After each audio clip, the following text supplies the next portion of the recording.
এরা বিবেকহীন, বুবা, বেওকুফ। আল্লাহর নবীরা জেল কেটেছেন, তো নবীর উম্মতদের সেই সুন্নত পালন করতে হবে না? আমাদের নবী কিন্তু একজন না, আমরা এক নবীর উম্মত, কিন্তু আল্লাহর সমস্ত নবীরা আমাদের নবী। ইসলামই একমাত্র ধর্ম সমস্ত নবীর নাম শুনলে সম্মান প্রদর্শন করে। আরেকটা ধর্ম এরকম দুনিয়া এখন খুঁজে পাওয়া যাবে না যে সমস্ত নবীকে সম্মান করে, কমপক্ষে এক দুইজনকে কুচা মারে। This is Islam, Islam and only Islam. এটাই একমাত্র অসাম্প্রদায়িক ধর্ম। না রে ভাই, দেশের ভিতর থেকে আমরা দাওয়াত পেয়ে যাইনি, আবার দেশের বাইরে থাকা লোকটাকে কেউ আটকায় রাখতে পারেনি।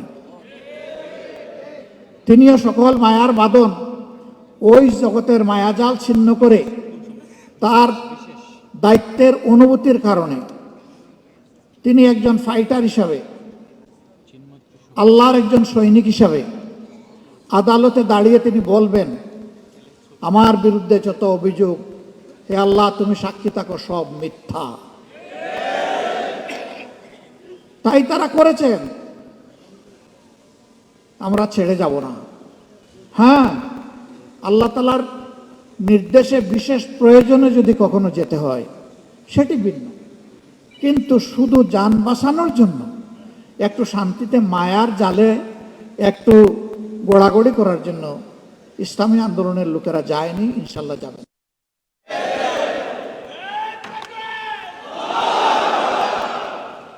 আমি বলে থাকি, যাবই বা কোথায়? আমাদের তো একটি বেগম পাড়াও নাই, পিসি পাড়াও আমাদের নাই, যাবো কোথায়?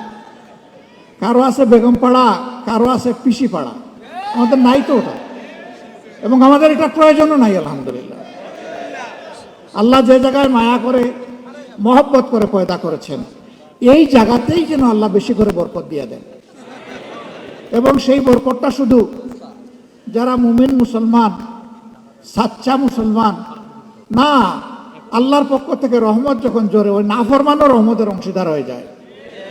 দুনিয়ায় সেও তার ভাগ পায়, আখিরাতে আল্লাহর রহমত তার কাছ থেকে নেবেন, কিন্তু দুনিয়ায় সেও পেয়ে যাবে। এই জন্য আমরা যা চাই এটি হচ্ছে যে আইন, আল্লাহর আইন হচ্ছে শ্রেষ্ঠ আইন। আজ পর্যন্ত কারো বলার দুঃসাহস হয় নাই যে আল্লাহর আইনের চাইতে জমিনের উপরে কোনো শ্রেষ্ঠ আইন আছে, এবং কিয়ামত পর্যন্ত এটাকে বলতে পারবে না। যত বড় দার্শনিক হোক, কেউ বলতে পারবে না। তো শ্রেষ্ঠ আইন যেখানে আছে সেখানে শ্রেষ্ঠ আইনের প্রয়োগটাই আমরা চাচ্ছি, এর বেশি কিছু চাই না। ভয় দেখানো হয়, যদি কোরআনের আইন চালু হয় তাহলে মা বোনরা তো ঘর থেকে বের হতে পারবেন না। যদি কোরআনের আইন চালু হয় তাহলে যারা অন্য ধর্মের মানুষ তাদের কোনো নিরাপত্তা থাকবে না। আমরা যারা কোরআনের আইন চালু করার জন্য আল্লাহর দেওয়া তৌফিকের জন্য চেষ্টা করছি, আমাদের মা বোনরা ঘর থেকে বের হয় না, সমাজের বিভিন্ন পেশায় তারা কাজকর্ম করে না, আত্মীয় স্বজনের বিপদ আপদ হলে তারা দৌড়ে যায় না, তারা সমাজের উন্নয়নে অবদান রাখে না, তারা শিক্ষা প্রতিষ্ঠান, সর্বোচ্চ শিক্ষা প্রতিষ্ঠানে গিয়ে লেখাপড়া করে না, তারা লেখাপড়া করায় না, সবই করে। রাসূল করিম সাল্লাল্লাহু আলাইহি সাল্লাম এই সব কিছুর সুযোগ যত সাহাবিয়া ছিলেন, উম্মাহাতুল মুসলিমিন ছিলেন, সবার জন্য খুলে দিয়েছিলেন। এমনকি চরম ক্রিটিক্যাল মুহূর্তে রাসূল করিম সাল্লাল্লাহু আলাইহি সাল্লাম আহলে রায়দের সাথে, বিশেষজ্ঞতার সাথে বসতেন, কিন্তু তিনি ভুলে যেতেন না উম্মাহাতুল মুসলিমিনের পরামর্শ নেওয়াটাও প্রয়োজন, সেটাও তিনি নিতেন। তার বাস্তব নমুনা সুলহে হুদাইবিয়া। সবাই কিংকর্তব্য বিমূঢ়, আল্লাহ রসুলও চিন্তিত, কিন্তু আমাদের একজন মায়ের পরামর্শ কার্যকর হয়ে গেল, সমস্ত সমস্যা নিমিষের তরে বাতাসে উবে গেল। আল্লাহু আকবার। This is beauty of Islam. মায়েদের কোনো মর্যাদাই ছিল না, মা হিসাবে কোনো মর্যাদা ছিল না, ইসলাম এসে তাদের হাতে এই মর্যাদা তুলে দিয়েছে। এর চাইতে বড় মর্যাদা কেউ দিতে পারবে না, যতই মায়া কান্না করুক, বরঞ্চ আমাদের সর্বনাশ করবে।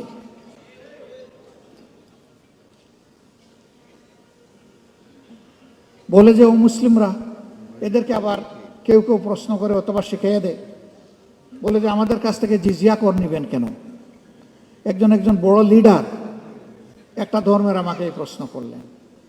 আমি বললাম একেবারেই সঙ্গত প্রশ্ন আপনি করেছেন। আচ্ছা আপনি বলুন তো আমাকে, মুসলমানরা যাদের সম্পদ আছে তাদেরকেও তো জাকাত দিতে হবে ইসলামী রাষ্ট্রে, কয় তা তো দিতে হবে। যে আপনি কি জাকাত দিবেন? কয় না, আমি তো মুসলমান না, আমি জাকাত দেবো কেন? তো জাকাত তো আল্লাহর নির্ধারিত ট্যাক্স, এই ট্যাক্সের সাথে রাষ্ট্রে অন্যান্য ট্যাক্সও থাকবে, তবে এটা হচ্ছে মূল ভিত্তি। তো এই সমাজে যে উন্নয়ন হবে, এটা কি শুধু মুসলমানরা ভোগ করবে না, আপনারও অধিকার আছে? কয় অবশ্যই, নাগরিক হিসাবে আমার অধিকার আছে। আমি বললাম তাইলে বিচারটা কোথায়? আপনি কিছুই দিবেন না আর সে দিল, আর আপনি সমান অধিকার ভোগ করবেন, এটা কি ভাই ইনসাফ? আপনি যেহেতু মুসলমান না, এই কারণেই আপনার কাছ থেকে ওই ট্যাক্সটা নেওয়া হচ্ছে, যেই ট্যাক্সটা মুসলমান হওয়ার কারণে দিচ্ছে। তবে একজন গরিবের উপর যেমন জাকাত নাই, একজন গরিব হিন্দু বৌদ্ধ খ্রিস্টানের উপরেও তেমন ট্যাক্স নাই। একজন গরিবকে যেমন রাষ্ট্র লুক আফটার করতে, প্রতিপালন করতে বাধ্য, সকল ধর্মের লোকদের জন্য এটা সরকার বাধ্য। বলে তাইলে আমার আর কোনো কথা নেই, আমরা তো এটা জানতাম না, তো এটা কি হবে? আমি বললাম যে নাটোরের লাড্ডু খাইতে কেমন মজা, এটা মুখে না দিলে আপনি বুঝবেন কিভাবে? আবার এটার প্রয়োগ শুরু হোক, তারপরে দেখবেন যে হয় কিনা। এই প্রয়োগে আপনাদের সবার সহযোগিতা আমরা চাই। আমরা আশা করি মানুষ নিজের প্রয়োজনে, নিজের কল্যাণে আমাদের এই উদ্যোগে ইনশাল্লাহ সবাই সম্পৃক্ত হবে। আমরা তার আলামত চতুর্দিকে এখন দেখতে পাচ্ছি আলহামদুলিল্লাহ। এখন আমাদের বিভিন্ন ধর্মের ভাইয়েরা আসছেন আমাদের সাথে ওপেন মঞ্চে, পাবলিক মিটিংয়ে, তারা নিজের থেকেই বলছেন 54 বছর জামাতে ইসলামের কোনো নেতাকর্মী আমাদের 1 ইঞ্চি জমি চলে বলে কৌশলে আমাদের কাছ থেকে কেড়ে নেয় নাই। আমাদের কোনো মায়ের ইজ্জতে, আমাদের কোনো বোনের ইজ্জতে, আমাদের কোনো মেয়ের ইজ্জতে হাত দেয় নাই। আমাদের গড় বাড়িতে আক্রমণ চালায় নাই, আমাদেরকে বাস্তু বিটাহীন করে নাই, আমাদের কাছ থেকে চাঁদা দাবি করে নাই।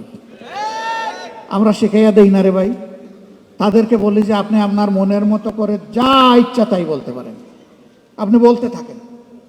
হ্যাঁ, তারা সেখানে এসে তাদের উপর নির্যাতনের কিছু কথা বলে কিছু দুঃখের কাহিনী শোনায়, আমরা তখন লজ্জিত হই যে আমরা না করি, কেউ না কেউ তো তাদের উপরে এই জুলুমগুলা করে। অথচ আমরা পাশাপাশি প্রতিবেশী, যুগ যুগ ধরে এক জায়গায় বসবাস করে আসছি, লেখাপড়া করতে গেলে একই বেঞ্চে বসে একই ডেস্কে বই রেখে আমরা লেখাপড়া করেছি।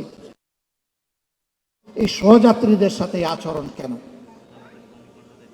হ্যাঁ, আমরা চেষ্টা করেছি আমাদের দলটাকে সেইভাবে গড়ে তুলতে, নিয়ন্ত্রণ করতে। আমরা আশা করি এই দলের হাতে আল্লাহ যদি দেশ পরিচালনার দায়িত্ব দেন, এখন আমরা দল নিয়ন্ত্রণ করেছি, আমরা ইনশাল্লাহ দেশও নিয়ন্ত্রণ করতে পারব। আমরা যখন নিজেরা ঘুষ খাবো না, যখন চাঁদা দাবি করব না, যখন আমরা দখলদারিতে যাব না, তখন আশা করি বাকি সকলে বার্তা পেয়ে যাবেন এবং সকলের কান খাড়া হয়ে যাবে। এরপরে আমাদের সংগঠন হোক অথবা যে কোনো নাগরিক হোক, যদি এর কোনো ব্যত্যয় ঘটে, তার জন্য সত্যিকারের প্রয়োগ করার মতো আইন থাকবে ইনশাল্লাহ। এখন আইন আছে, তার প্রয়োগ নাই। যে আইনটা আছে এইটারও যদি প্রয়োগ থাকতো, সমাজের দুর্নীতি, সমাজের দুর্বৃত্তপনা 10 ভাগে নেমে আসত। এটারও তো প্রয়োগ নাই। তা আবার প্রয়োগ আছে উল্টা প্রয়োগ। আপনি মারা গেছেন, আপনার ছেলে হবে আপনার হত্যা মামলার আসামি। মেরেছে সরকারের দুষ্ট বাহিনী অথবা গুন্ডারা, আপনার ছেলেকে করবে খুনের মামলার আসামি। 15.5 বছর এগুলো হয় নাই? আমাদের লোক হত্যা করে আমাদেরকে এই মামলার আসামি বানিয়েছে। সম্মানিত ভাইয়েরা, এই দুনিয়ায় 100% ন্যায় বিচার নিশ্চিত করা অসম্ভব। একটা মানুষ তার চেষ্টায় কিংবা নির্দেশে শত মানুষ খুন করা হয়েছে, আপনি তাকে ফাঁসি কয়বার দেবেন? আপনি এখানে আর ফাঁসি বাড়াইতে পারবেন? একবারে বেশি পারবেন না। কিন্তু আল্লাহ তাআলার কাছে জাহান্নামের শাস্তির বিভিন্ন স্তর আছে। আল্লাহ সেখানে তার পাওনা পরিমাণ শাস্তি তাকে দান করবে। এই বিশ্বাস যদি মানুষের অন্তরে থাকে, তাহলে দুষ্কর্ম করার আগে তার কলজা থরথর করে কেঁপে উঠবে, ভূমিকম্প শুরু হয়ে যাবে। আমি কেমনি অপরাধ করব? দুনিয়ার কেউ না দেখো, আল্লাহ তো দেখছে। এই ভয়টাই জাতির মধ্যে জাগাতে চাই আমরা। এমন একটি সমাজ যদি ইনশাআল্লাহ বাংলাদেশে গড়ে ওঠে, তাহলে জাতি, ধর্ম, দলমত নির্বিশেষে সকলে উপকৃত হবে। এইরকম সম্মেলনে আজকে যারা হাজির হয়েছেন, তারা সমাজ বদলের স্বপ্ন দেখেন। সেই স্বপ্ন যেন ওই লোকের স্বপ্নের মতো না হয়। একজন তার বন্ধুদেরকে বলেছে, গত রাতে খুব তৃপ্তি নিয়ে খেয়েছি, পেট ভরে। গত রাত্রে কখন? ডিনার? ডিনার না। ডিনার কি খেয়েছিল? বলে হ্যাঁ, তা খেয়ে তো ঘুমিয়ে পড়েছিলাম। তো ঘুমিয়ে পড়েছিলে, ঘুম ভেঙে তুমি কি সাহারি করেছো? তাও না। তাইলে কি খেলে? যে আম খেলাম, জাম খেলাম, লিচু খেলাম, তারপরে আপনার কমলা খেলাম, ড্রাগন খেলাম, পেয়ারা খেলাম, আঙ্গুর খেলাম, খেজুর খেলাম, তিন খেলাম, সব খাইছি। ওই রে ভাই, এক সিজনে এত ফল তুমি কোথায় পেলে?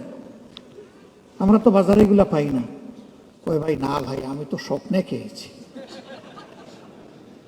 আচ্ছা, স্বপ্নে যে তুমি খেলে, তো আমটা কোন কোয়ালিটির ছিল? কই না, এগুলা দেশে কিছু ভালো ছিল, কিছু পোকাও ছিল, কিছু মিষ্টিও ছিল, আবার কিছু টকও ছিল। কয় থামো, আর বলতে হবে না তোমার। ব্যাকল, তুমি যখন বিনা পয়সায় খাইলে, তাইলে ভালোগুলো বাছাই করে খাইলে না কেন? ওই স্বপ্ন আমরা দেখি না। আমরা সমাজ বদলের বাস্তব স্বপ্ন দেখি, এবং আমরা কোথায় চিড়া ভিজাতে চাই না। আমরা চাই দুধ অথবা পানি দিয়ে চিড়া ভিজবে, আর প্রয়োজনে আমাদের রক্ত দিয়ে চিড়া ভিজবে। সেই রক্ত যদি আল্লাহ মানবতার জন্য, মানবতার মুক্তির জন্য আল্লাহ কবুল করেন, আল্লাহর দরবারে লাখো শুকরিয়া। যুগে যুগে যারা মানবতার মুক্তির লড়াই করেছেন, তারা তার প্রমাণ রেখে গিয়েছে। যুদ্ধের ময়দানে এক হাত কোপকে ঝুলে গেছে, পায়ের নিচে ফেলে টান দিয়ে ছিঁড়ে ফেলেছে। এই হাত আমার এখন বুঝে, এই হাতের আমার দরকার নেই। অবশিষ্ট হাত দিয়ে লড়াই চালিয়ে গেছেন। ওই হাতও যখন ঝুলে গেছে, এইটাও ফেলে দিছে। সেনাপতি পা দুইটা চাপ দিয়ে ধরেছেন, কমান্ডার ফ্ল্যাগ, ওটাও যখন চলে গেছে, আর পা দিয়ে ধরার সুযোগ নেই, দাঁত দিয়ে কামড় দিয়ে ধরেছেন।